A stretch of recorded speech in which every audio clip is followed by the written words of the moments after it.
अरिहंत सिद्ध सूरी उपाध्याय साधु सर्व अर्थ के प्रकाशी मांगलिक उपकारी है।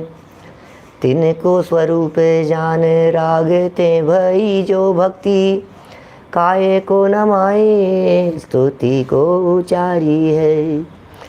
धन्य धन्य तिन ही ते काज सब आज भये कर जोड़े बारे बारे वंदना हमारी है। मंगल कल्याण सुख ऐसो हम चाहत है। हो मेरी ऐसी दशा जैसी तुम धारी है। हो मेरी ऐसी दशा जैसी तुम धारी है। हो मेरी ऐसी दशा जैसी तुम धारी है। मोक्ष मार्गस्य नेतारम भेतारम कर्म भूभृताम ज्ञातारम विश्व तत्वानां वंदे तद्गुण लब्धये वंदे तद्गुण लब्धये। दिगंबर जैन महासमिति द्वारा ये राष्ट्रीय आयोजन और पूरे देश में और दुनिया भर में सुन रहे आत्मार्थी बंधुओं, कोलकाता समाज में विशेष रूप से सुन रहे मुमुक्षु मंडल के सदस्यों, अद्भुत कर्म सिद्धांत के संदर्भ में हम आपके बीच में चर्चा कर रहे हैं।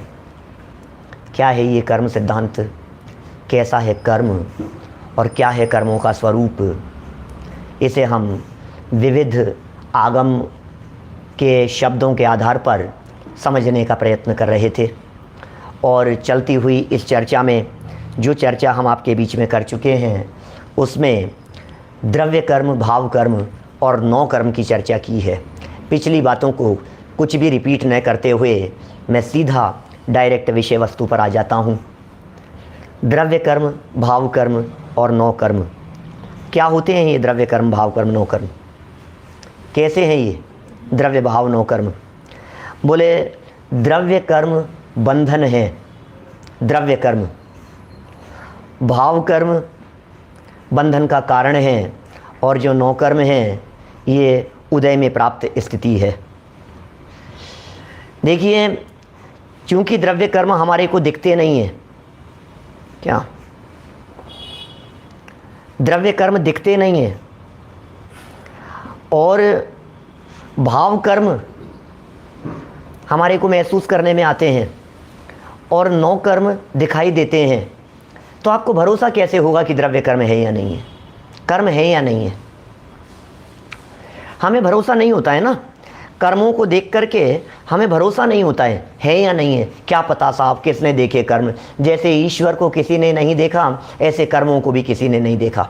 जैसे भगवान को किसी ने नहीं देखा ऐसे कर्मों को भी किसी ने नहीं देखा। हमें कर्म दिखाई नहीं देते, हमें दिखते नहीं हैं कर्म। और चूंकि कर्म दिखते नहीं हैं, जब कर्म दिखते नहीं हैं तो हमें ऐसा लगता है कि ये कर्म है भी या नहीं, इन कर्मों का अस्तित्व है या नहीं। ये हमारे चित्त में सहज जिज्ञासा उठती है, प्रश्न उठता है, और हम इसको शायद प्रश्न चिन्ह खड़ा करके अपने दिलो दिमाग से उतारने की कोशिश करते हैं। लेकिन बंधुओं, आपको नौ कर्म तो दिखते हैं ना, आपको संयोग तो दिखते हैं ना, आपको घर बार महल मकान तो दिखते हैं ना, आपको परिस्थितियाँ तो दिखती है ना, अनुकूल परिस्थितियाँ, प्रतिकूल परिस्थितियाँ ये तो दिखती है ना, कि हाँ साहब ये सब तो दिखती है। तो बस अब जो चीज़ दिखती है उससे नहीं दिखने वाली चीज़ को पकड़ लीजिए, बात ख़त्म। जो दिख रहा है उससे नहीं दिखने वाले को पकड़ लो। दृश्य से अदृश्य को देखा जाता है, प्राप्त से अप्राप्त तक पहुंचा जाता है। जो चीज़ सामने है उसके माध्यम से जो सामने नहीं है वहां तक पहुंचा जा सकता है। होता है ऐसा चिराग भाई? क्या जो चीज़ है सामने दिख तो रही है ये, लेकिन पीछे की हमें पता लगती है। अब मुझे बतलाइए, दुनिया में ये जितनी परिस्थितियां दिख रही है, आखिर इनमें परिवर्तन क्यों? इन परिस्थितियों में उठापटक क्यों? इनका कर्ता कौन? कोई न कोई एक ऐसी पावर होनी चाहिए जिनके बेस पर ये सब काम होते हुए दिखाई देते हैं। नौ कर्म तो दिख रहे हैं, लेकिन नौ कर्मों के दिखने से द्रव्य कर्मों का अस्तित्व सिद्ध हो रहा है। जो दिख रहा है उससे अस्तित्व सिद्ध हो रहा है। हम इस बात को स्वीकार कर पा रहे हैं कि हाँ होने चाहिए, होने चाहिए। ऐसा क्या हुआ? एक चीज़, एक घटना, एक परिस्थिति मेरे लिए अच्छी लग रही है, परिवार में और लोगों को अच्छी नहीं लग रही है। क्या कारण है, क्यों हो रहा है ऐसा? बहुत सी बातें ऐसी होती है, एक शब्द, एक वाक्य जो आपने कई बार अपनी ज़बान से बोला होगा, कई बार महसूस किया होगा, या कई बार कई लोगों से सुना होगा। वो वाक्य क्या है मैं बोलता हूँ, तुरंत सुनते ही आप रिलेट करेंगे, आखिर मेरे साथ ही ऐसा क्यों हो रहा है,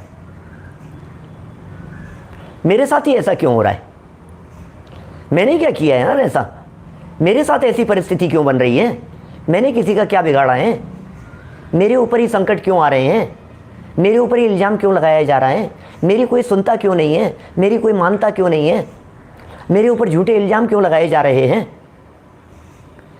मैं कर कर के मरे जा रही हूँ। बहू कहती है मैं कर कर के मरे जा रही हूँ, लेकिन सास को मेरी यश प्रतिष्ठा ही नहीं दिखती है, कीमत ही नहीं दिखती है, और वो कुछ नहीं करती है, उसी उसकी प्रशंसा दिखाई देती है। आपको ये जितनी बातें लगती है दुनिया भर में, आप जिस कुर्सी पर बैठे हैं, आप जिस जगह पर बैठे हुए हैं, आप जिस माहौल में उठ रहे बैठ रहे हैं, आखिर इन माहौल का करता धरता माने इन परिस्थितियों को करने में, बनाने में, इन संयोगों को इकट्ठा करने में कौन सहयोगी है, कौन पावर काम कर रही है जो बदल रही है इन सब चीज़ों को? उस पावर का नाम है द्रव्य कर्म।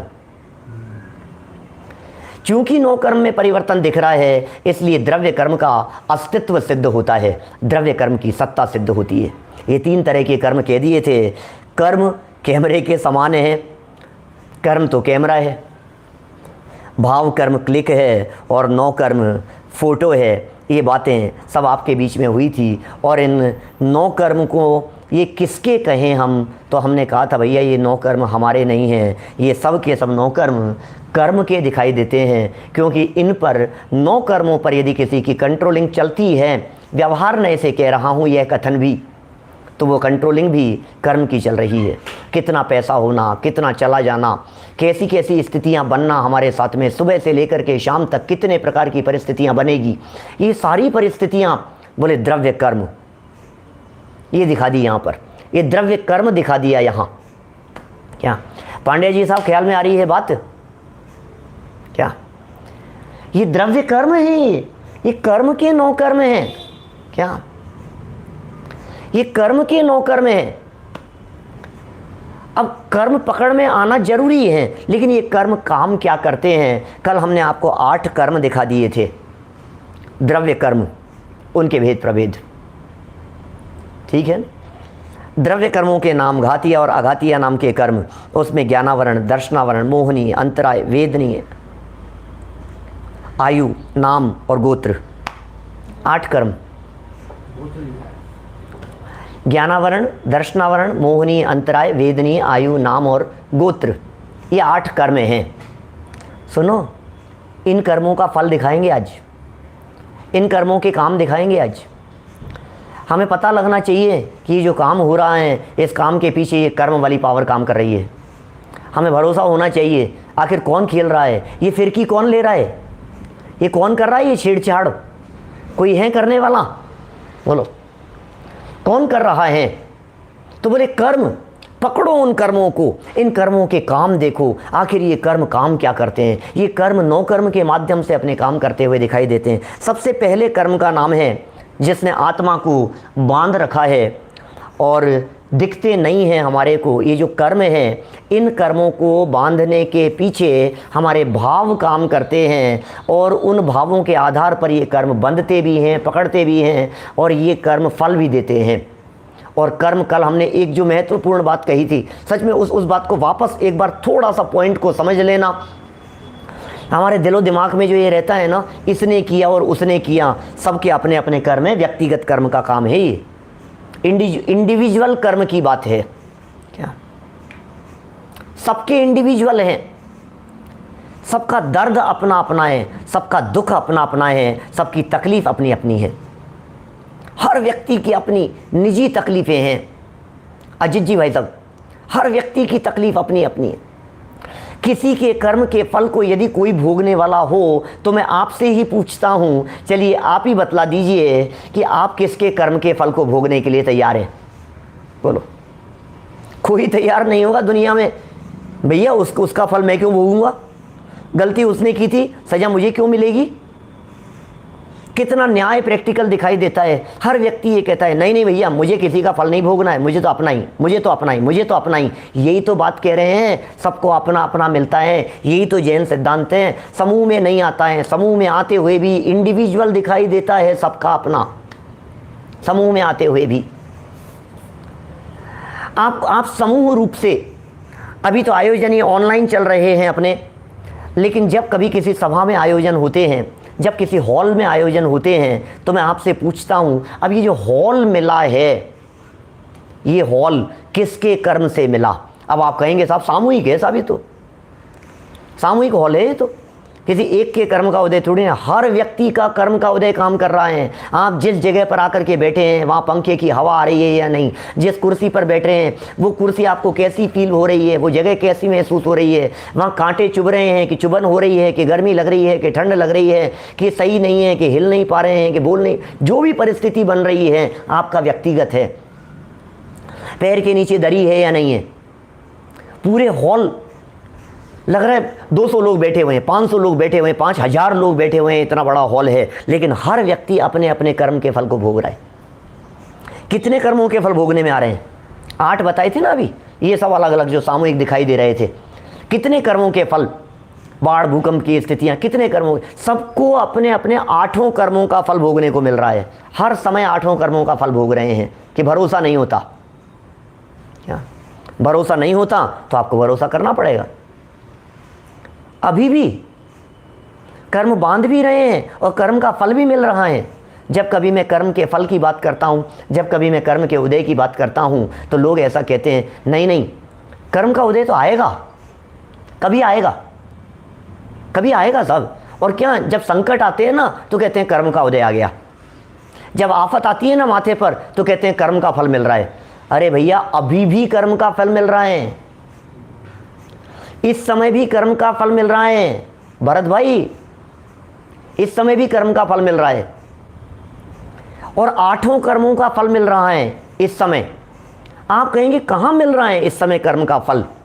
कि जो भी स्ट्रक्चर दिखाई दे रहा है इसमें हर समय नॉन स्टॉप 24/7 8 कर्मों का फल दिखाई दे रहा है। ज्ञानावरणी कर्म, थोड़ा स्वरूप बतलाया था कल आपको, बोलो ज्ञानावरणी कर्म का फल नहीं मिल रहा है?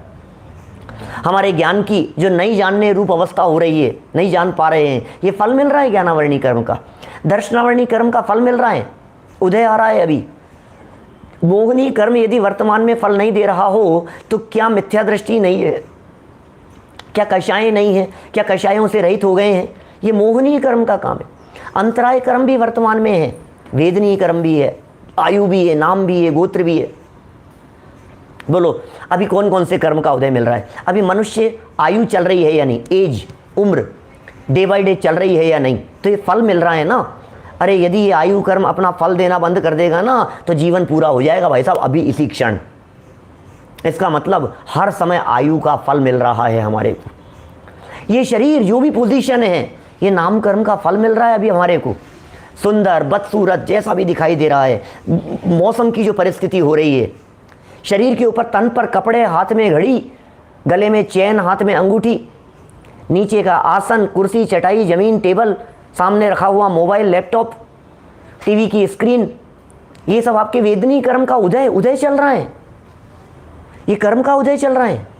अचानक झटका लगने पर कर्म का फल मिलता हो ऐसा नहीं है, झटका नहीं लगने पर भी कर्म का फल मिल रहा है हर समय। सौगानी जी साहब, हर समय कर्म का फल मिल रहा है। फल के बिना ये जीव कभी नहीं होता। मैं आपको फल दिखाना चाहता हूं, क्योंकि यदि फल को देखेंगे और थोड़ा सा हमें डर लगे इस कर्म से, तो फिर बचने के लिए प्रयत्न की बात होगी। आप जबरदस्ती किसी व्यक्ति को कुछ पिलाने की कोशिश करो ना, वो नहीं पीता है। भूख हो तो अपने आप मांगेगा, और भूख नहीं हो और जबरदस्ती खिलाने पिलाने की कोशिश करो, दूर हटेगा। ये आजकल के जो बच्चे नाटक करते हैं ना, ये घरों में माएँ जो है, माताएं दौड़ती रहती है बच्चों के पीछे, खा ले हैं, ड्राई फ्रूट्स खा ले, ये खा ले, वो खा ले, फल नहीं खाता है, एप्पल नहीं खाता है, ये नहीं खाता है, और पीछे पड़ी रहेंगी, खाता नहीं है, खाता नहीं है। सच बात तो ये है कि उसे भूख लगी नहीं है। क्या वो जानता नहीं है भूख क्या होती है, भूख की वेदना क्या होती है, भूख कहते किसे है। क्या भूख लगी हो तो फिर ये पीछे नहीं पड़ा जाता है। हम ये बात यहाँ आपको कर्म सिद्धांत के संदर्भ में कहना चाह रहे हैं। ये कर्म पहले हमारे समझ में आए और फिर कर्म तकलीफ दे रहे हैं, कर्मों के उदय में ये परिस्थितियाँ बन रही हैं और मुझे कर्मों से मुक्त होना है। तो सारी प्रक्रिया और सारी प्रोसेस तब समझ में आएगी आपके, जब आप पहले कर्म के उदय को समझेंगे। मैं पहले नंबर वाले कर्म की बात करना चाह रहा हूँ आपके सामने। शास्त्रों में उदाहरण दिया है ज्ञानावरणी कर्म के लिए, पर्दे का दृष्टांत दिया है। स्क्रीन पर दिखाई दे रहा है आपको पर्दा। एक मूर्ति रखी हुई है और मूर्ति के ऊपर पर्दा डाल दिया गया है।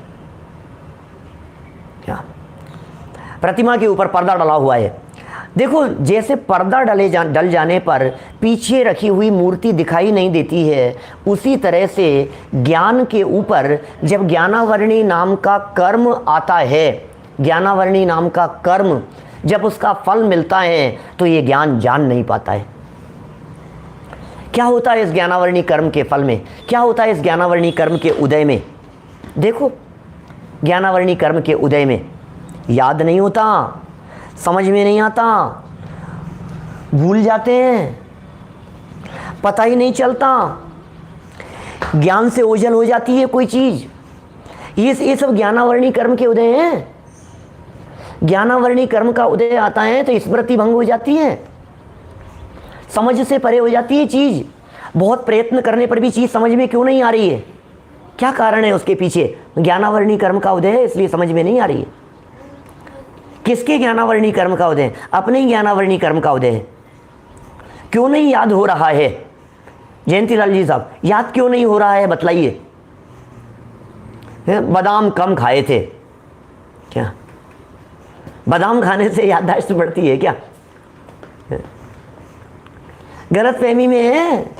जब इस ज्ञानावरणी कर्म का उदय आता है, सामने रखी हुई चीज दिखाई नहीं देती है भाई साहब, आंखों से ओझल हो जाती है।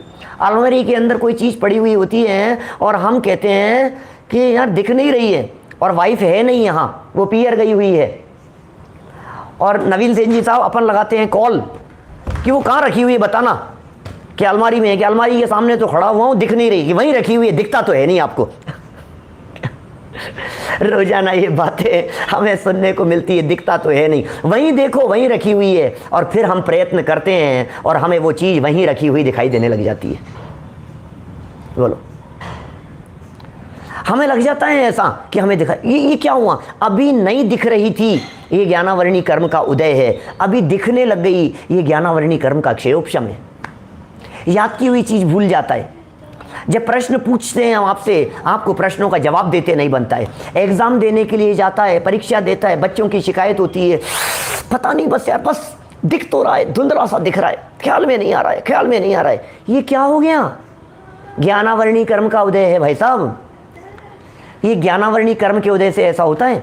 ये ज्ञानावरणी कर्म का उदय यदि नहीं हो, कल्पना करो आप, ज्ञानावरणी कर्म का उदय नहीं हो तो फिर सबको ज्ञान एक जैसा होना चाहिए, लेकिन सबको ज्ञान एक जैसा नहीं होता। ये ज्ञानावरणी कर्म हमारे को सिखाता है, क्या सिखाता है? कि गुरु से ज्ञान नहीं होता। क्या क्या कह रहा हूं? गुरु से ज्ञान नहीं होता, गुरु से ज्ञान नहीं होता। बातें अटपटी सी लगती है। जब गुरुदेव श्री ने ये बातें खोल खोल करके बतलाई तो जगत के लोगों को ऐसा लगा, यार ये क्या बातें कर रहे हो, उठपटांग बातें कर रहे हो, गुरु से ज्ञान नहीं होता, ऐसा कैसे हो सकता है, ये तो गुरु से ही ज्ञान होता है। भैया, यदि गुरु से ज्ञान होता हो तो सबको एक जैसा ज्ञान होना चाहिए। गुरु से यदि ज्ञान होता हो तो कक्षा में पढ़ने वाले जितने विद्यार्थी हैं, कक्षा में पढ़ने वाले जितने स्टूडेंट हैं, गुरु तो सबको एक जैसा पढ़ा रहे हैं, शिक्षक तो सबको एक जैसा बतला रहे हैं, लेकिन सबको ज्ञान अलग अलग होता है, अपनी अपनी ज्ञान की योग्यता से होता है। एक बच्चे को समझ में आता है, एक को नहीं आता है, एक फर्स्ट डिवीजन पास होता है, एक फेल हो जाता है, एक की फर्स्ट पोजीशन आती है। ये फर्क क्यों है? क्योंकि गुरु से नहीं सीखता, सीखता है अपने ज्ञान से। किसी के सिखाने से नहीं सीखता। कोई सिखाने वाला नहीं है दुनिया में। कौन किसको सिखाए, कौन किसको समझाए। कभी कभी एक वाक्य कहता हूं, अच्छा तो नहीं लगता है बोलने में, लेकिन वाक्य इस तरह का है, कोई किसी के से नहीं समझता, समझाने से नहीं समझता। क्या समझेगा? अपने आप से, नहीं समझेगा किसी के बाप से। सुनने में अच्छा तो नहीं लगता है, वाक्य अच्छा तो नहीं था, लेकिन बात तो ऐसी है, समझेगा अपने आप से, नहीं समझेगा किसी के बाप से। एड़ी से चोटी तक का जोर लगा लेना। पिता समझाते समझाते थक गए और समझाते समझाते मर गए, लेकिन बच्चा नहीं समझा तो नहीं समझा। और आज जब पिताजी नहीं रहे तो याद आती है पिताजी की कही हुई बातें। वे कहते थे, बेटा थोड़ा जल्दी उठा करो, बेटा थोड़ी एक्सरसाइज किया करो। आज बातें याद आती है हमारे को, ये क्या हुआ, अब कौन है समझाने वाले? जब कोई नहीं है तो समझ में आने लग गई है, और समझाने वाले सामने बैठे हुए थे तो समझ में नहीं आ रही थी। चक्कर क्या है इसके पीछे, कि एक ही चक्कर है, तेरे ज्ञानावरणी कर्म का उदय। याददाश्त चले जाती है इस ज्ञानावरणी कर्म के उदय से। बोलो, बाजार जाता है सामान लेने के लिए और भूल जाता है मैं क्या लेने के लिए गया था, और याद करता रहता है। 5-7 चीज़ें बताई थी, 2 चीज़ें भूल जाता है और भूल करके वापस लौट करके आ जाता है। कारण क्या है? आप चाहते हैं ऐसे ज्ञानावरणी कर्म का फल आपको मिले? फल तो मिल रहा है, लेकिन क्या आप चाहते हैं कि इस ज्ञानावरणी कर्म का तीव्र फल मिले? ऐसी स्थिति बन जाए, और ऐसी स्थिति हो जाती है एल्जाइमर जैसे, मेडिकल साइंस में कहते हैं याददाश्त चली जाती है, स्मरण शक्ति चली जाती है, भूल जाता है व्यक्ति। मैं कई ऐसे व्यक्तियों को जानता हूँ जिनके पास में मेमोरी लॉस है। ऐसे लोगों को जानता हूँ मैं जिनकी याददाश्त नहीं है, जो याद ही नहीं होता है जिनको। एक घटना तो सच्ची ऐसी घटी, मैं उन सज्जन का अपमान नहीं करना चाहता, लेकिन ज्ञानावरणी कर्म का ऐसा उदय है। नैरोबी में था मैं, और नैरोबी मंदिर जब बना तो उसमें उनका बहुत बड़ा योगदान रहा। वे मिले, नैरोबी मेरे से मिले, और मिलकर के बुजुर्ग हो गए थे बहुत ज़्यादा, कोई 88 के आसपास, 90 के आसपास की उनकी एज होगी, व्हील चेयर पर थे। और उन्होंने पूछा, ये कौन है? तो जो खड़े थे उन्होंने कहा कि ये पंडित जी हैं, इंडिया से आए हैं, जयपुर से आए हैं, डॉक्टर संजीव जी गोधा हैं। अच्छा, 15 सेकंड भी नहीं हुए होंगे और उन्होंने दोबारा प्रश्न किया, ये कौन है? 5 मिनट के अंदर कम से कम 15-20 बार उन्होंने ये प्रश्न कर लिया कि ये कौन है। इतना फास्ट मेमोरी। आप चाहते हैं आपकी याददाश्त चली जाए, मैं कौन हूं, ये बात चली जाए दिमाग से। ये ज्ञानावरणी कर्म के तीव्र उदय का काम है भाई साहब। जानने की इच्छा तो है, लेकिन जान नहीं पाता है, ये उदय है ज्ञानावरणी कर्म का। जानने की इच्छा नहीं है आपको, जानने की इच्छा नहीं होती तो टीवी के चैनल क्यों बदलते रहते? जानने की इच्छा नहीं होती तो घर में न्यूज़पेपर क्यों आ रहे होते? जानना चाहता है, फास्ट जानना चाहता है। आजकल क्या चल रहा है, कोरोना का क्या चल रहा है, देश में क्या चल रहा है, दुनिया भर में क्या चल रहा है, कहाँ कितने मर गए हैं, क्या पोजीशन है, जानना चाह रहा है। दुनिया भर में जानना चाहता है, राजनीति के बारे में जानना चाहता है, खेल के बारे में जानना चाहता है, अपडेट रहना चाहता है। जानने का भी लोभ है एक प्रकार का, जानने का लोभ। और इतना लोभ दिखाई देता है जानने का कि जब कभी ऐसी चर्चा चलती है, विजय जी भाई साहब सुनी होगी चर्चा, पर्दा लगा दो और पर्दे के सामने लिख दो, कृपया इसके पीछे कोई न देखे। क्या होगा? इस पर्दे के पीछे कोई न देखे, और वहां कोई नहीं है, और कैमरे लगे हुए हैं, और कैमरे ऐसी जगह पर हैं जो दिख नहीं रहे हैं। अब दूसरे दिन चेक करो, आपको पता लगेगा। जब लिखा हुआ था ना कोई नहीं देखे, हर व्यक्ति को लगता है आखिर क्या है, आखिर क्या है, आखिर क्या है, देखें तो सही, देखें तो सही, मना क्यों किया है, देखें तो सही। ये जो विकल्प हैं ये ज्ञानावरणी कर्म के उदय से पूरे नहीं हो पाते हैं। ये ज्ञानावरणी कर्म का उदय समझना चाहता है लेकिन समझ नहीं पाएगा, समझने नहीं देता है ज्ञानावरणी नाम का कर्म, जानने नहीं देता है ज्ञानावरणी कर्म का कर्म। कितना भी समझाओ कर्म सिद्धांत, लेकिन समझ में नहीं आ रही है, क्योंकि ज्ञानावरणी कर्म हावी हो गया है। थोड़ा कहा है, बहुत समझ लेना, ज़्यादा नहीं समझाना है मुझे। भाई इतना समझ लो कि ये ज्ञानावरणी कर्म ज्ञान पर आवरण डालने का काम कर रहा है, आवरण डला हुआ है।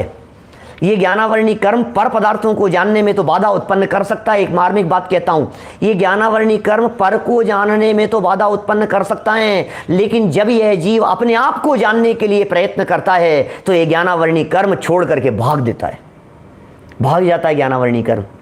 जब ये जीव अपने आप को जानने के लिए प्रयत्न करता है तो ज्ञानावरणी कर्म कमजोर पड़ जाता है, तो ज्ञानावरणी कर्म की पावर क्षीण पड़ जाती है। इसलिए प्रयत्न करो अपने आप को जानने का।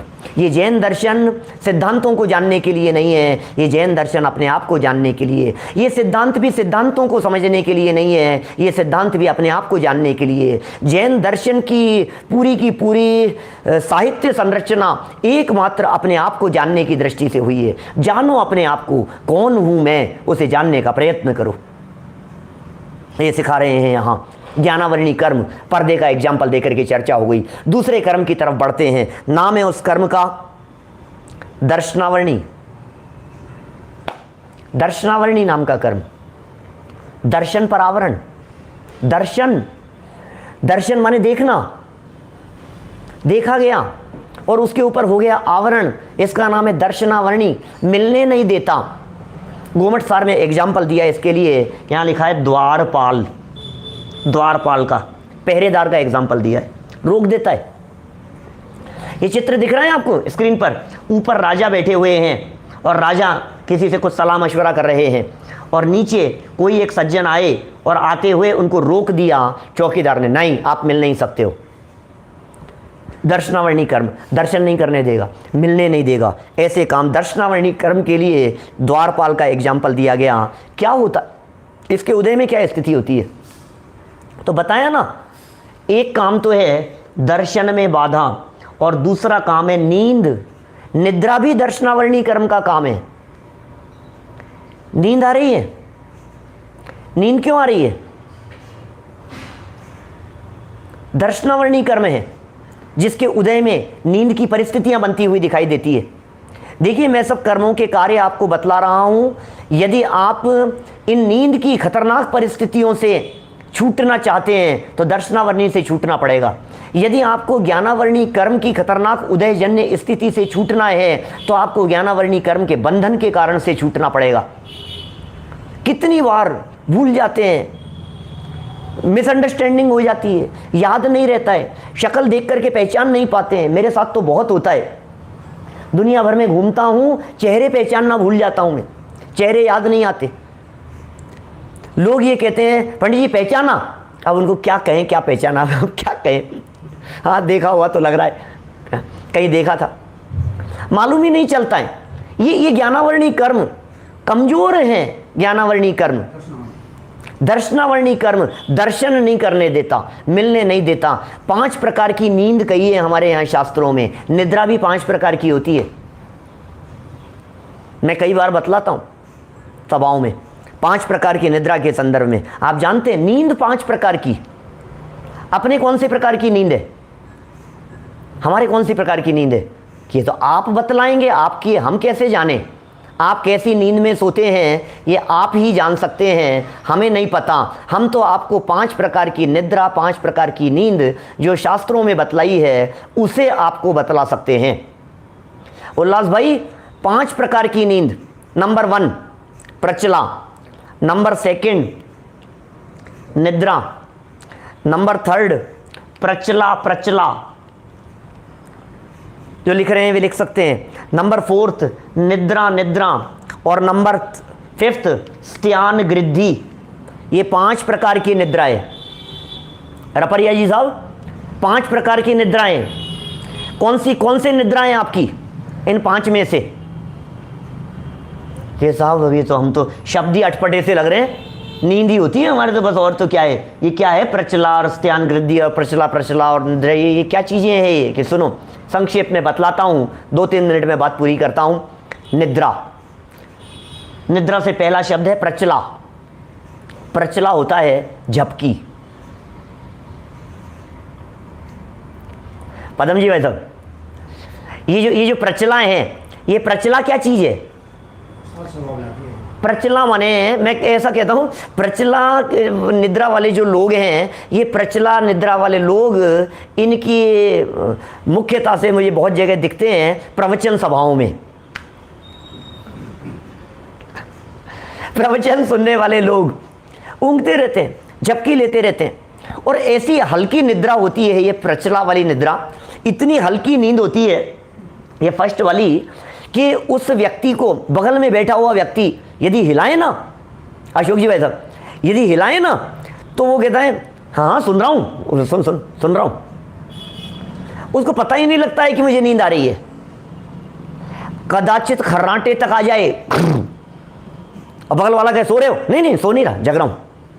इतनी हल्की नींद है कि कोई व्यक्ति ये पूछ ले कि क्या विषय चल रहा था, बोलो क्या बोला, वो वाक्य भी बोल करके सुना देवे। इतनी हल्की नींद का नाम है प्रचला। फर्स्ट नंबर वाली नींद होती है क्या कभी कभी? होती होगी कभी, ये प्रचला नाम की निद्रा की स्थिति भी बनती होगी। सेकंड नंबर वाली है निद्रा। निद्रा क्या होती है? नींद। एक नॉर्मल व्यक्ति की जो नींद होती है उसे निद्रा कहते हैं। ये दर्शनावर्णी कर्म के उदय से आती है नींद। क्या हमारे सादर भी कह रहे हैं, कुछ सामने से लिख रहे हैं, कुछ लोग तो नींद लेने के लिए ही आते हैं। ऐसा तो नहीं है, आए हैं तो नींद के लिए तो कोई नहीं आता होगा, लेकिन तो भी नींद की स्थिति। प्रचला नाम की एक तीसरे प्रकार की निद्रा है। इस निद्रा में नींद लेते समय नींद के काल में मुंह से लार बहने लग जाती है।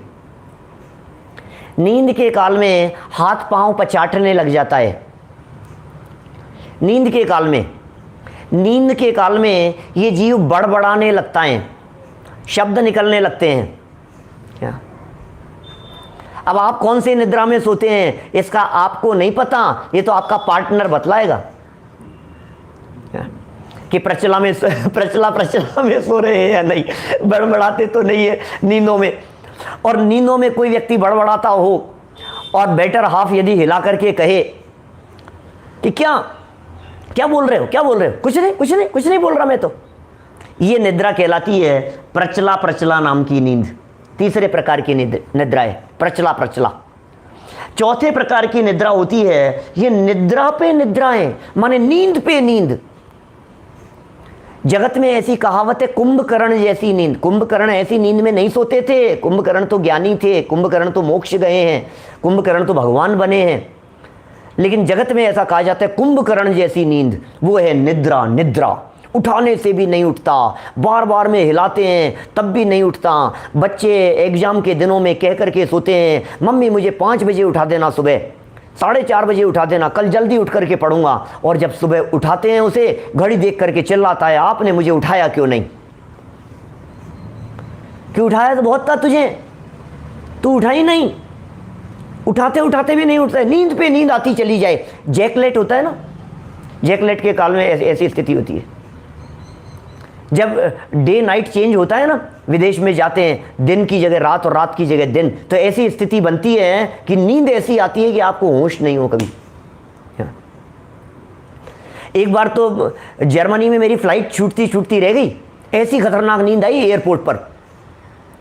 सामान खुला हुआ, 4 घंटे बाद में फ्लाइट थी, नेक्स्ट फ्लाइट पकड़नी थी, और ऐसी नींद आई और अनाउंसमेंट होते रहे, और अचानक आंख खुली और सामान फैला हुआ और दौड़ते हुए फ्लाइट पकड़ी। तो मुझे समझ में आया ये निद्रा कर्म प्रकृति क्या होती है। ऐसी कर्म प्रकृति है निद्रा।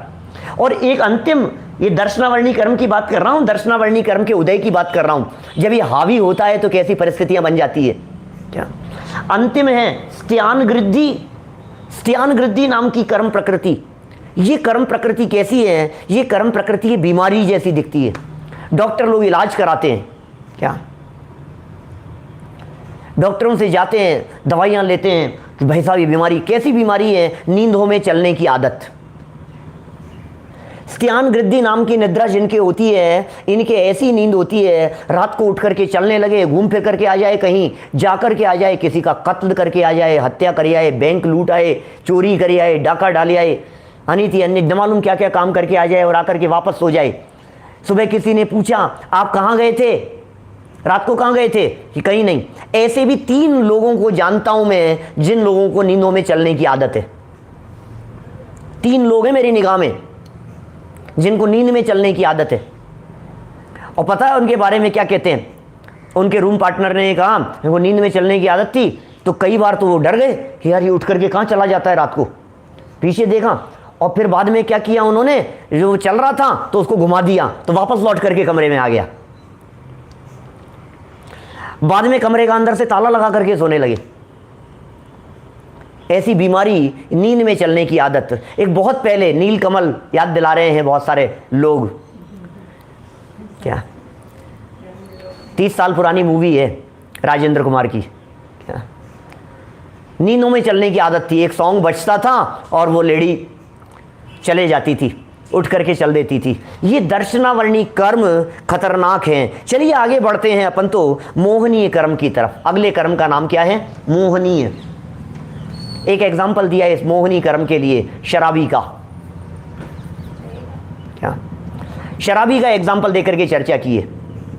ये बतला है, ये शराबी, शराब पीने वाले व्यक्ति को जिस तरह से शराब के नशे में किसी प्रकार का होश नहीं होता, इसी तरह से जब मोहनीय कर्म का उदय आता है तो इस जीव को कुछ होश नहीं होता, इस जीव को कुछ बात समझ में नहीं आती है, गहल में रहता है, ये मदहोशी में रहता है। शराब पी हुई है हमने, क्या बात कर रहे हो साहब, शराब का त्याग है, आपको पता नहीं है पंडित जी, हम तो जैन हैं, शराब नहीं पीते हैं। कि भाई साहब शराबी हैं आप। जिनवाणी ये कह रही है मोह महामद पियो अनादि, छेड़ाला कह रही है शराब के नशे में है, महान मद है। दो प्रकार का है ये मोहनीय कर्म भी दो प्रकार का है। जब मोहनीय कर्म का उदय आता है, जब मोहनीय कर्म का फल मिलता है तो दो प्रकार से परिस्थितियां बनती है। फल दिखा रहा हूं मैं। पहले का नाम है दर्शन मोहनीय। दर्शन मोहनीय नाम का कर्म। क्या ये दर्शन मोहनीय कर्म क्या काम कर रहा है? इसके उदय में क्या हो रहा है? मिथ्या मान्यता और विचार शून्य दिखाई देता है। ये व्यक्ति विचार नहीं कर पाता है। क्या युगल जी बाबू जी की पंक्ति है ना, गौरव भाई, जो मदिर सम्मोहन ममता का, अरे बेचेत पड़ा मैं संत। अपने आप की खबर नहीं है, कुछ सुधि बुद्धि नाही रही है, मिथ्या मति छाए गई है। बोलते तो हो रोजाना आलोचना पाठ में, लेकिन क्या आलोचना पाठ की इन पंक्तियों का अर्थ जानते हो क्या आप? इन पंक्तियों के माध्यम से क्या कहना चाहते हैं? पूरे आलोचना पाठ के ऊपर अर्थ बतलाने वाला एक प्रवचन है मेरा, उस पूरे प्रवचन में आलोचना पाठ का अर्थ बतलाया है। कुछ सुधि बुद्धि ना ही रही है, कुछ होश नहीं है, शुद्ध नहीं है, विचार नहीं है, विवेक नहीं है, समझ नहीं है, पता नहीं है हमारे को, कुछ होश नहीं है। ये क्या हो गया है? अपने आप की खबर नहीं है। मुझसे मेरा क्या रिश्ता है, यह रिश्ता मैं भूल गया, और इतने चेहरे बदले मैंने असली चेहरा भूल गया। हमारे जयपुर के तेजकरण जी डंडिया साहब सुनाया करते थे, मुझसे मेरा क्या रिश्ता है, भूल गया मैं, अपने आप को भूल गया मैं।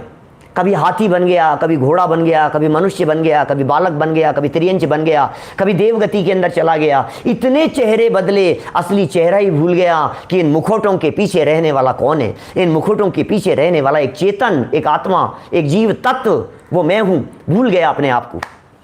भूल कर अपना घर जाने कितनों के घर मुझको जाना पड़ा। अपने आप को भूल कर फिर दर दर की ठोकरें खानी पड़ी। किसकी वजह से? मोहनीय। मोहनीय। इंदौर समाज में मैंने एक आध बार प्रवचन किए हैं इस तरह के, जिसमें मैंने चर्चा की है मोहनीय कर्म की। ये दर्शन मोहनीय कर्म, मोह की महिमा, कारणों की चर्चा करूंगा तो विशेष रूप से खोलूंगा उन सब बातों को। मोह हावी हो गया है। ये मोह समझने नहीं दे रहा है, ये मोह बुद्धि जागृत नहीं करने दे रहा है। ये मोह जब हावी हो जाता है तो ऐसे लोगों का योग मिलता है जो ये कहते हैं अरे यार कौन से धर्म कर्म में लग गया तू भी यार, ये कोई उम्र है क्या करने की। तो फिर इसकी बुद्धि ऐसी हो जाती है, हाँ यार बात तो सच्ची कह रहे हो, यार कोई उम्र है क्या हमारी, अभी से कौन सा धर्म करना है, अभी नहीं, अभी नहीं, अभी ये सब भगवान ठीक है यार, जो भी ये बातें बुढ़ापे में करेंगे, बाद में करेंगे। ये मोह है जो करने नहीं दे रहा है। शरीर के प्रति तन्मयता, ये दर्शन मोह कर्म का उदय है। पर पदार्थों में सुख बुद्धि, ये दर्शन मोहनी कर्म का उदय है। शरीर मन वाणी में अहंकार, ये दर्शन मोहनी कर्म का उदय है। मैं कितना अच्छा बोलता हूं, मैं कितना सुंदर दिखता हूं, अरे जो दिखता है वो तू नहीं है, और जो देखने वाला है वो तू है। देखने वाले को देख, अंदर में देखने वाला एक तत्व है।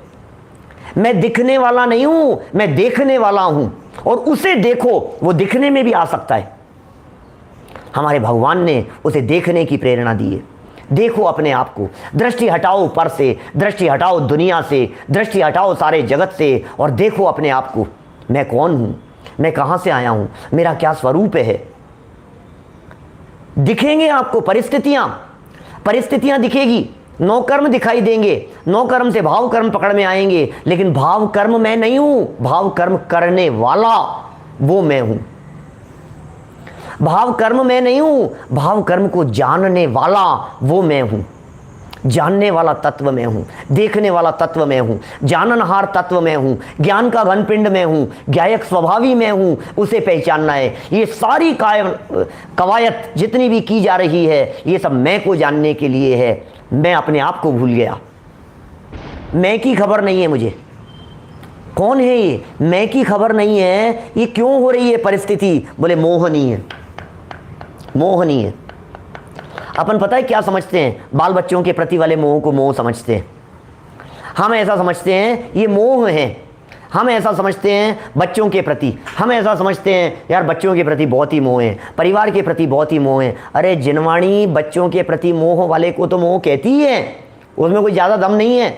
असली मोह है शरीर के प्रति मैं पना, ये मैं हूं। मैं बहुत कमज़ोर हो गया, मैं मोटा बहुत हो गया, मेरा वजन बहुत बढ़ रहा है। अरे तू वो है जिसका वजन बढ़ता नहीं है क्या? तू वो है जिसका वजन घटता नहीं है। मैं वो हूँ जिसमें वजन ही नहीं है, जिसमें वजन नहीं है वो मैं हूँ, जिसमें वेट नहीं है वो मैं हूँ। क्योंकि वजन पुद्गल में होता है, आत्मा में वजन नहीं होता। उसे पहचानना है। ये मोहनी नाम का कर्म उसे पहचानने नहीं देता। ये मोहनी कर्म हावी हो जाता है, हम पहचान नहीं पाते हैं। आप चाहते हैं इस मोह कर्म को जीतना, आप चाहते हैं इस मोह कर्म के ऊपर कंट्रोल पाना, आप चाहते हैं इस मोह जो कर्मों का राजा कहलाता है, इस कर्म को किस तरह से नष्ट किया जाए। क्या आप उस प्रक्रिया को सीखना चाहते हैं? 5 दिन का कोर्स और है आज के बाद में। आज 5वां दिन है ना, सब करेंगे चर्चा, सारी बातें बतलाएंगे आपको। सुनो, एक कर्म बतलाया अभी हमने आपको, मोहनी का एक पार्ट बतलाया। मोहनी का दूसरा पार्ट है जिसका नाम है चारित्र मोहनी है। चारित्र मोह, एक दर्शन मोह था, दूसरे का नाम चारित्र मोह है। और चारित्र मोह क्या है? कषायों में जलाता है, ये जलता है जीव कषायों में। चारित्र मोहनी कर्म का उदय होता है। कषाएं कषाएं कषाएं, राग द्वेष गुस्सा मायाचारी छल कपट, ये सब चारित्र मोहनी कर्म के उदय का काम है। जल रहा है, कषायों की अग्नि में जल रहा है, दूसरा व्यक्ति परेशान नहीं कर रहा है, खुद ही अपनी आग में जल रहा है। आग जल रही है अंदर, नॉन स्टॉप चल रही है, जलन है उसकी, वेदनाएं पीड़ाएं। ये जो आग जल रही है अंदर में, ये जो कषायों की अग्नि जल रही है अंदर में, उस अग्नि को कैसे शमन किया जाए? जीतना पड़ेगा चारित्र मोहनी नाम के कर्म को। समझना पड़ेगा ये चारित्र मोहनी कर्म आता कहाँ से, समझना पड़ेगा ये चारित्र मोहनी कर्म बंधता क्यों है, उसके कारणों की चर्चा करेंगे तो शायद बच पाएंगे। एक ही परिस्थिति और उसे देख करके किसी को गुस्सा आता है, वही परिस्थिति किसे देख करके मायाचारी का भाव आता है, और वही परिस्थिति किसे देख करके लोभ का भाव आता है। उसी परिस्थिति को देख करके कोई व्यक्ति डर जाता है। आखिर ऐसा क्यों होता है? चारित्र मोहनी कर्म का उदय अपना अपना, क्या अपना अपना उदय, हर व्यक्ति का उदय अपना अपना है। जिस व्यक्ति के जैसा चारित्र मोहनी कर्म का उदय आता है, वैसी उसके कषाय जन्य परिस्थितियां होती हुई दिखाई देती है। ध्यान देना है, ये कषाएं, ये मोहनी कर्म, ये इस जीव को विकारी नहीं करता है। Point to be noted, please point note करना कि ये जो कर्म है, ये कर्म विकारी नहीं कर रहा। ये जो कर्म है, ये इस जीव को दुखी नहीं करता। ये जो कर्म है, ये इस जीव का बिगाड़ नहीं करता। लेकिन जो परिस्थितियां बनी है, जो सिचुएशन दिखाई दे रही है, ये सिचुएशन और ये परिस्थिति, ये कर्म का उदय है, ये कर्म का फल है। इस परिस्थिति में मनस्थिति को कंट्रोल में रखना, ये अपने हाथ में है। मनस्थिति को अपने कंट्रोल में रखो। और मनस्थिति कंट्रोल कैसे होगी? तत्व ज्ञान के अभ्यास से। जब ये ऐसा समझता है इसने मेरा बिगाड़ा है, क्या जब ये समझता है ऐसा इसकी वजह से मेरा बुरा हुआ है, तो इसे गुस्सा आता है। और जब ये समझ लेता है तत्व ज्ञान के अभ्यास से कि दुनिया में कोई किसी का बुरा करने में समर्थ नहीं है, तो फिर इसे गुस्सा नहीं आता है। ये गुस्से को जीतने के उपाय हैं। गुस्सा आ रहा है बहुत तेज, परिस्थिति को देख करके झुंझलाहट हो रही है, शांति कैसे आएगी? तत्व ज्ञान के अभ्यास से। पढ़ो उत्तम क्षमा धर्म का अर्घ, ध्यानत राय जी का बतलाया हुआ, पूजन में पढ़ते होंगे, बहुत बार पढ़ा होगा, याद भी होगा बहुत सारे लोगों को। लास्ट लाइन बोलता हूं, जे कर्म पूरव किए खोटे, सहे क्यों नहीं जियरा। अति क्रोध अग्नि बुझाए प्राणी, साम्य जल ले सियरा। क्या बोलो बाखलीवाल जी साहब, बोली है ना ये पंक्तियां कई बार। अति क्रोध अग्नि बुझाए प्राणी, साम्य जल ले सियरा। भैया किसके ऊपर क्रोध करता है, किसके ऊपर गुस्सा करता है, किसके ऊपर नाराजगी व्यक्त करता है? जे कर्म पूर्व किए खोटे, अपने ही द्वारा पूर्व में किए गए खोटे कर्मों का फल है ये किसी और का नहीं है, ये अपने ही किए गए कर्मों का फल है। और अपने कर्मों का फल तो अपने को ही भुगतना पड़ेगा, किसी और का नहीं। किसी और का कर्जा आप नहीं चुकाएंगे, आपको अपना ही कर्जा चुकाना पड़ेगा। भगवान नहीं देते हैं कर्म, भगवान सजा नहीं देते हैं, भगवान कुछ नहीं कर रहे हैं, अपने अपने का बस। तो क्या कह रहे थे हम यहां? कर्म नहीं करा रहा है, भूल कर अपना स्वरूप, अपने चेतन स्वरूप को भूल करके ये जीव गुस्सा करता है। पर ने मेरा बिगाड़ दिया, पर वस्तुओं के पर ने मेरा बिगाड़ दिया तो गुस्सा उत्पन्न होता है। पर वस्तु के आधार पर अपने आप को महान समझता है तो मान हो जाता है। पर वस्तुओं को ग्रहण करने के लिए आड़ी टेढ़ी योजनाएं बनाता है तो मायाचार हो जाती है। पर वस्तु को ग्रहण करने की चाह रखता है तो लोभ उत्पन्न हो जाता है। लेकिन जैसे ही वस्तु स्वरूप का विचार करता है, तत्व ज्ञान का अभ्यास होता है, जिनवाणी का अभ्यास करता है, भगवान महावीर स्वामी की वाणी में बतलाए गए इस तत्व को समझने का प्रयत्न करता है, अपने आप ऑटोमेटिक ये कषाएं डाउन होती चली जाती है। ये चारित्र मोहनी नाम का कर्म, बोलो कैसी परिस्थिति बनी। मेरा एक बहुत प्रसिद्ध उदाहरण है, हमेशा इस प्रसंग के ऊपर उदाहरण दिया करता हूं। एक बच्चा उंगली पकड़ करके जा रहा था अपनी मम्मी के साथ में, और फिर क्या हुआ, रास्ते में पैर फिसल गया। केले के छिलके पर पांव रखा और पैर फिसल गया। जैसे ही पैर फिसल गया बच्चा रोने लगा। मां घबरा गई, बच्चा भी आंखों से आंसू आने लग गए। पिताजी ने खड़ा करके एक खींच के चांटा मारा, नालायक देख करके नहीं चलता है, मना किया था तेरे को। पास में बाइक पर बैठे हुए कुछ लड़के हंसने लग गए उसे देख करके। मैं आपसे पूछ रहा हूं, घटना एक घटी है, एक डर रहा है, एक को घबराहट हो रही है, एक को गुस्सा आ रहा है, एक को रोना आ रहा है, कुछ को हंसी आ रही है। उसी बात को देख करके जिसके हास्य नामक चारित्र कर्म का उदय है, चारित्र मोहनी कर्म का उदय है, उसे हंसी आती दिखाई देती है। एक को गुस्सा आता हुआ दिखाई देता है जिसके क्रोध कर्म प्रकृति का उदय है। जिसे घबराहट हो रही है उसके भय कर्म प्रकृति का उदय। ये चारित्र मोहनी कर्म के उदय में इस प्रकार की परिस्थितियां बनती हुई नजर आती हैं। विचार करना इन सब परिस्थितियों के बारे में। 3 कर्म बतलाए हैं अभी तक मैंने, ज्ञानावरण, दर्शनावरण और मोहनी। नाम भी याद करते जाना, इनके उदय को भी देखते जाना। चौथा बतला रहा हूं, नाम क्या है उसका? अंतराय। ओहो, अंतराय ये थोड़ा सा ज्यादा ही परेशान करता है।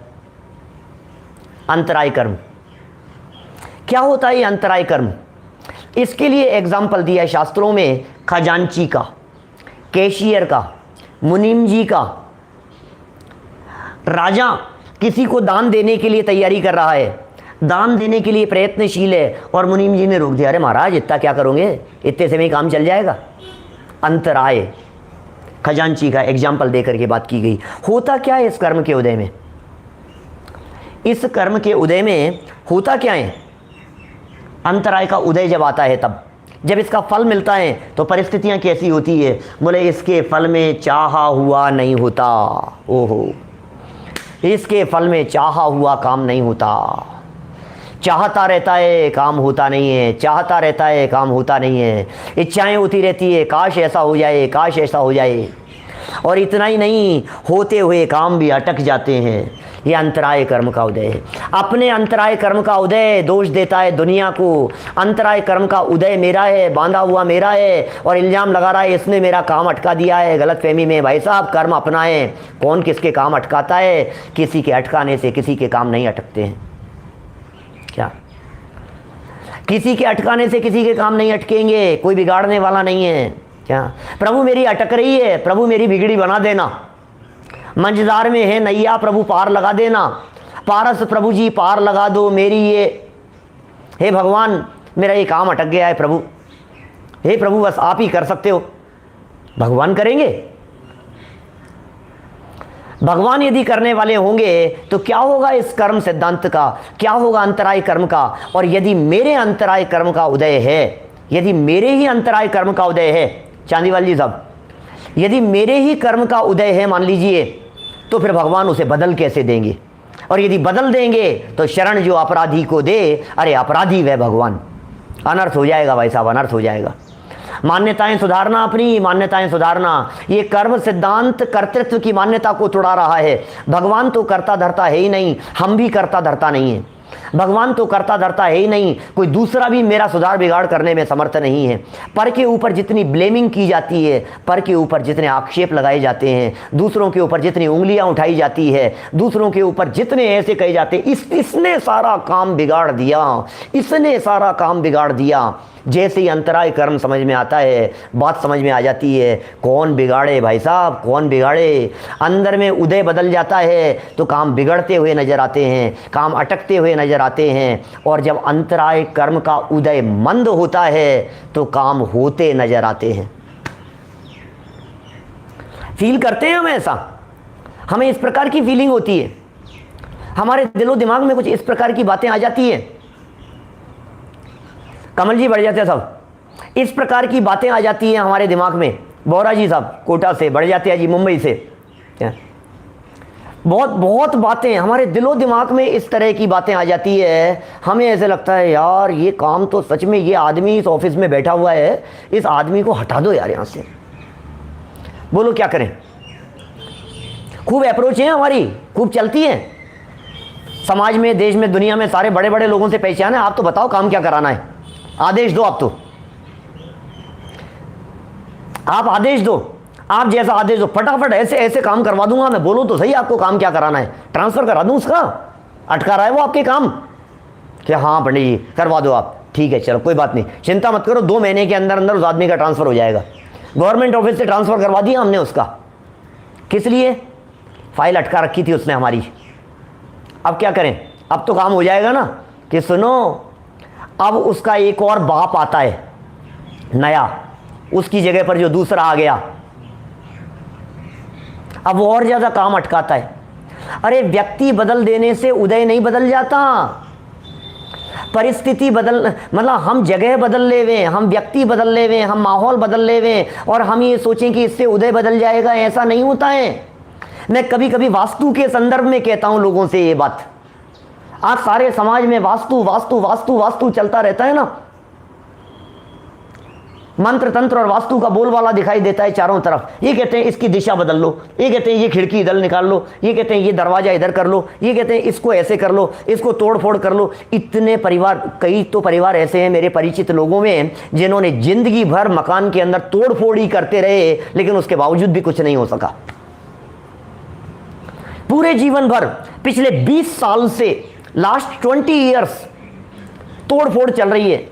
हर वास्तु वाले को दिखाते हैं, सबको बतलाते हैं, वो कहते हैं ऐसा कर लो, फिर ऐसा कर लो, फिर ऐसा कर लिया, फिर ऐसा कर लिया, लेकिन आफतें मिटती नहीं है, संकट मिटते नहीं है। भैया क्या मिटेगी, उदय तेरा अपना है, वास्तु क्या कर लेगी। और हम तो उस लेवल पर जाकर के आपसे बात करने वाले हैं कि ये वास्तु तो है नौकर्म।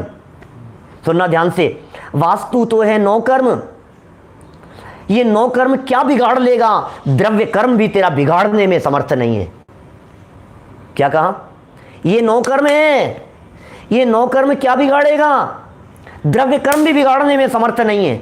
जगह बदल लेते हैं, बदल लो साहब, जगह बदल लो, इसकी दिशा ऐसी कर लो, इससे सुधार हो जाएगा। क्या सुधार हो जाएगा, कैसे सुधार हो जाएगा?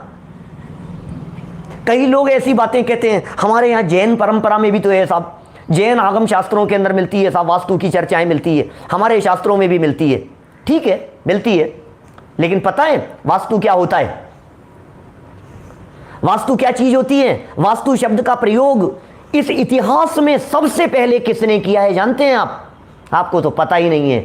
पढ़ेंगे तो पता लगेगा ना, आगम ग्रंथों को टटोलेंगे तो पता लगेगा ना। वास्तु शब्द का प्रयोग जैन संस्कृति में यदि सबसे पहले यदि कहीं हुआ है तो कुंदाचार्य के माध्यम से हुआ है, वास्तु शब्द का प्रयोग।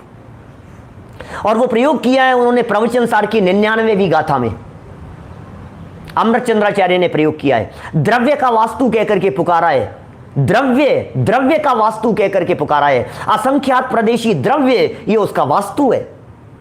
हम कौन से ईंट पत्थर मकान चूने के वास्तु की बात करने लगे? बदल के देख लो कि नहीं साहब हमने बदला था और फिर काम हो गया था।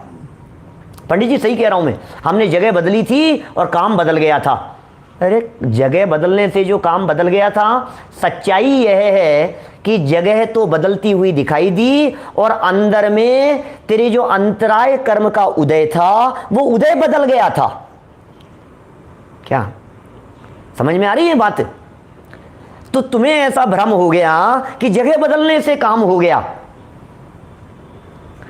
एक ही दिशा में, एक मार्केट में आमने सामने दुकानें हैं। अब आप ये कहते हो दक्षिण दिशा वाली दुकान नहीं चलती, तो फिर एक दिशा का जो मार्केट है वो पूरी दिशा वाला मार्केट पूरा का पूरा फेल हो जाना चाहिए ना। आमने सामने दुकानें हैं ना, इधर की दुकान वाले नॉर्थ फेसिंग है और इधर की दुकान वाले साउथ फेसिंग है। अब बतलाओ, नॉर्थ वालों की दुकान चलती है, साउथ फेसिंग वालों की चलती है? अरे सबके अपने अपने उदय हैं यार, क्या क्या सोच रहे हो आप? किसकी चलेगी? मैंने पता नहीं एक दिन कही थी या नहीं, सारे वास्तु की चर्चा पैसे वाले लोगों के लिए होती है, गरीबों को कोई वास्तु नहीं बतलाता है। गरीब की झोपड़ी बदलने के लिए कोई नहीं कहता है कि भैया तेरी झोपड़ी के अंदर ये खिड़की निकाल ले, इस तरह की काम हो जाएगा। जैन दर्शन में यदि कहीं वास्तु की चर्चा है तो इतनी मात्र चर्चा है जिससे जैन आचार पद्धति निभ सके, जैनों का चरणानुयोग निभ सके, हमारा भोजन अच्छे से बन सके, पर्याप्त मात्रा में रोशनी आती हो, घर में पर्याप्त प्रकाश हो। लाइट यदि नहीं जल रही हो तो दिन में हम भोजन करें तो सनलाइट बराबर आती हो कि हम सूर्य के प्रकाश के अंदर रोशनी कर सकें। इसका नाम वास्तु है। ये जैन दर्शन का वास्तु है। इसका विचार विवेक किया जाता है। वास्तु के जितने नियम हैं ये सब ह्यूमन नेचर पर निर्भर करते हैं। वास्तु में जितनी बातें कही जाती है ये सब बातें साइकोलॉजिकल है। बहुत तरह की बातें मैं कहता हूं जब वास्तु में इस तरह की बातें कही जाती है। आप जानते हैं कि खिड़कियां जो होती है ये कमरे के बाहर होनी चाहिए, बाहर खुलनी चाहिए, और जो दरवाजे होते हैं ये अंदर खुलने चाहिए।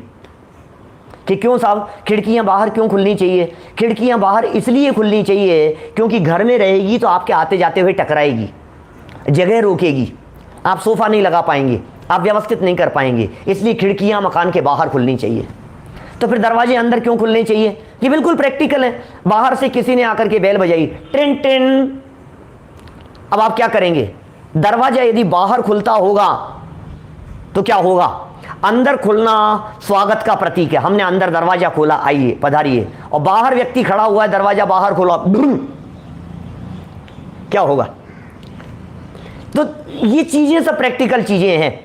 मैं उन सब चीजों की गहराई में नहीं जाना चाहता, लेकिन सिर्फ इतना जरूर कहना चाह रहा हूं कि अंतराय नाम का जो कर्म है, ये अंतराय कर्म उदय अपना है, और अंतराय कर्म के उदय में प्रॉफिट होते होते रुक जाता है, बिजनेस चलते चलते रुक जाता है, पार्टी से पैसे आते आते अटक जाते हैं। ये अंतराय कर्म का उदय है।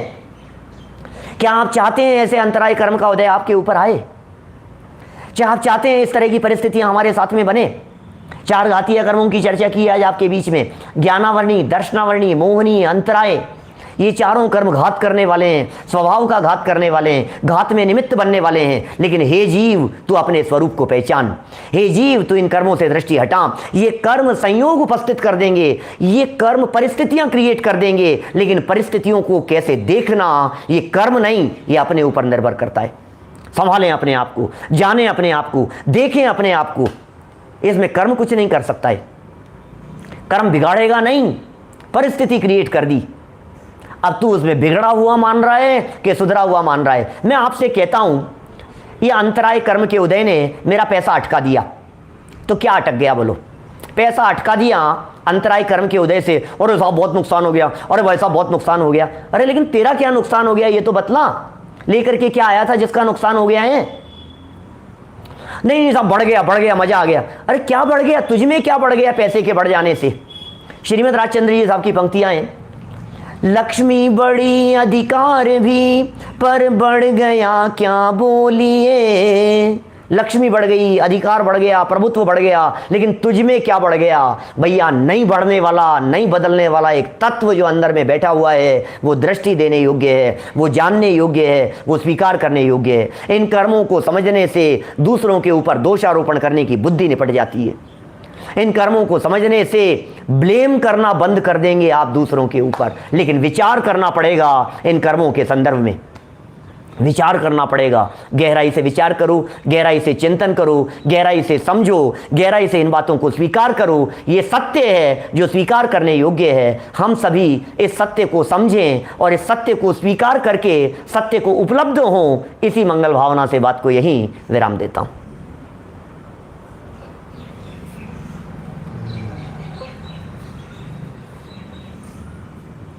बोलिए दस लक्षण महापर्व की जय। अभी हम और आप सभी ने अंतरराष्ट्रीय ख्याति प्राप्त विद्वान पंडित श्री संजीव जी गोधा जयपुर के माध्यम से अद्भुत कर्म सिद्धांत पर बहुत ही सुंदर ये जो चर्चा चल रही है, द्रव्य कर्म, भाव कर्म, नवकर्म, उसका लाभ लिया है। वास्तव में सारा देश ही नहीं, विदेशों में भी लोग इस चर्चा को सुनने के लिए आकुल व्याकुल बैठे रहते हैं, और आज हमको ये बहुत ही सरल तरीके से सुनने को मिल रही है। इसके लिए हम बहुत बहुत आभारी हैं पंडित साहब के। बहुत बहुत धन्यवाद आदरणीय पंडित श्री संजीव जी साहब को। आगे का कार्यक्रम आपको